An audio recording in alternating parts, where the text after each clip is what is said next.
I listened to 100 of the top liquid drum and bass songs on Spotify and found 5 fundamental keys to making modern liquid drum and bass. If you want to make music like these popular artists, then stick around because it's a lot simpler than you think. Let's get right into it. Welcome back to Producing Music. My name is Nan Weary, and before we get started, I'm going to be leaving the project file for this song in the description, so if you're interested in breaking down the track today further, it's a great way to support the channel, but let's not waste any more time, starting off with the first and most important liquid fundamental, the drum pattern. I'm going to start this song with a BPM of around 170. Per usual, I'm going to take about 3 minutes to find the right samples for liquid drum and bass on Splice. Starting with the kick, I'm going to create a 2-step rhythm. After this, I'm going to add a short wooden snare and a full-time pattern.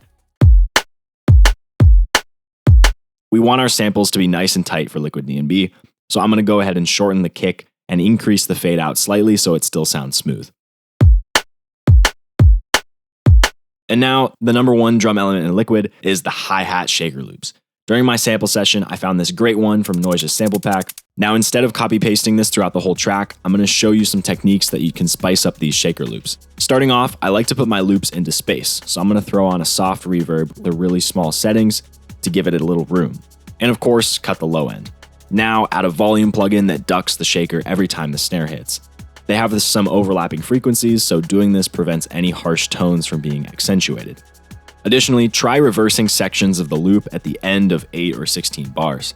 Make sure to adjust the timing since it will go off time when you do this. And lastly, I recommend adding a flanger to the track and automating the delay time and feedback during transitions. I think this part needs some more tension, so I'll add it here at the end of the 16-bar loop, along with a little reverse snare and break to lead us nicely into the next drum section.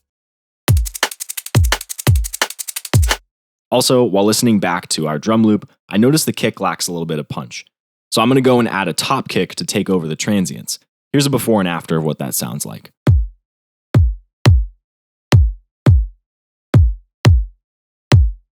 Right now, the foundations are in place, but it's lacking groove.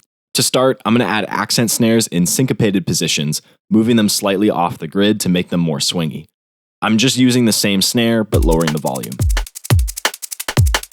Now that we have sort of an A section out of the way, something you can add in the B section is a consistent ride type sample to hold down the drum groove on every quarter note. Just for fun, I'm going to add the same flanger effect at the end of the section. Next, I've picked out a couple more snare samples to sprinkle in to create a breakbeat effect. I'm going to use that same graphic from earlier to choose where I want to put my snares. I've been digging this triplet snare groove, so I'm going to use that and the classic snare positions to create all together the drums that sound super groovy and diverse.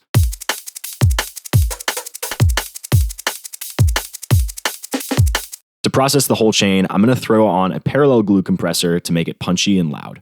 Then add an EQ to control some of the mud in the mid-frequency range. Here's a before and after of what that sounds like.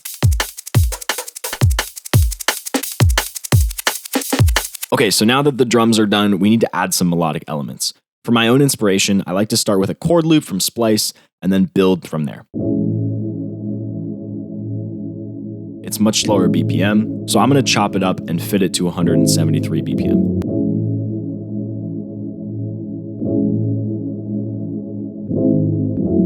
It also feels super muddy, so I'm going to cut a lot of the frequencies around 200 to 500 Hertz. Additionally, I'll group it and throw on some sidechain utility, ducking whenever the kick or snare hits.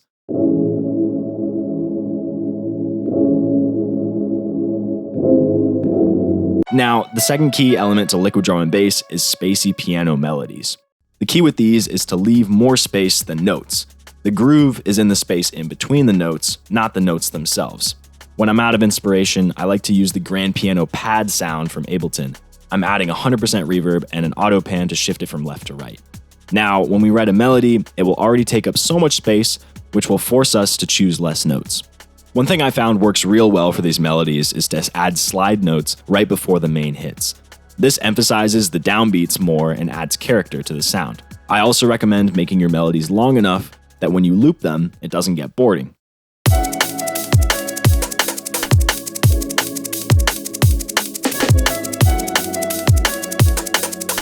In this section, I'm going to write the bass line and then do the sound design for it. To create this bass line, I'm listening to the chord progression on loop and adding in notes that make sense. I'm listening for the root note of the chord and putting that in the progression. It doesn't have to be anything fancy, just make sure it fits the groove of the chords and the drums. Now that we have the chord progression written out, I'm going to show you how to make any deep bass sound you want. You're going to want to think of it in 3 different sections: the foundation, the character, and the effects. The foundation will almost always be the same. Start with the init patch and lower by a few octaves, add voices, detune, and filter it. Boom, you already have a deep bass. But anyone can do this, so let your creativity take over and play around with different wavetables for the second oscillator, effects, and LFOs. Don't worry about messing up the width of your sound or its purity, because you can always add a utility on the channel to ensure that none of the subfrequencies are pushed to stereo field. Today, I'm feeling like adding a second texture using the bottle blow wavetable and changing the position until I find something sweet. Okay, now that I'm satisfied with the oscillators, I'm going to add distortion to beef up the sound. A little bit of chorus and phasing to make it wide and spectral, and then I'll top it off with some more compression and another filter to get rid of any unwanted high frequencies the effects added. If you follow this same 3-step process, you can make unlimited deep bass sounds with unique character. So many Liquid DnB songs are started in this fashion, so to begin, I'm going to move our chords into the intro section and add in an atmospheric sample. In addition, I'm going to try and find some hook that catches the listener's attention. I've been loving strings recently, so let's put some of these in. Of course, reverb, delay. Also, this comes in a bit harsh, so I'm going to add a reverse string to ease the listener into this sound.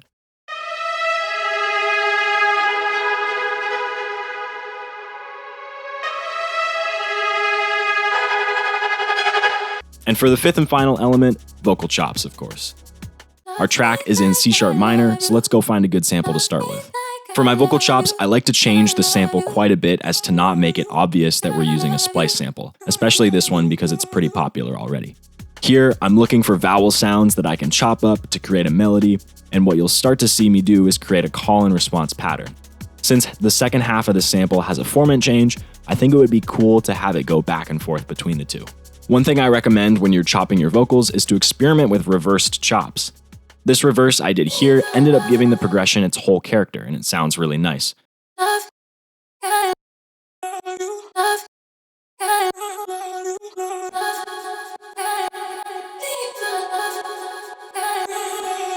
Now, in the intro, we can put the partial chop in to tease the listener, and of course, drown it in reverb to fit the atmospheric vibe. As usual, if you enjoy the content or learn something new, please leave a like and consider subscribing. It really means the world to small channels. In addition, the project file is linked below. That's a really great way to support the channel, and you'll get all of the samples I used in this project, as well as access to this project file so you can learn even further and look at the stuff that I did off camera. So thank you so much, and here's the final result.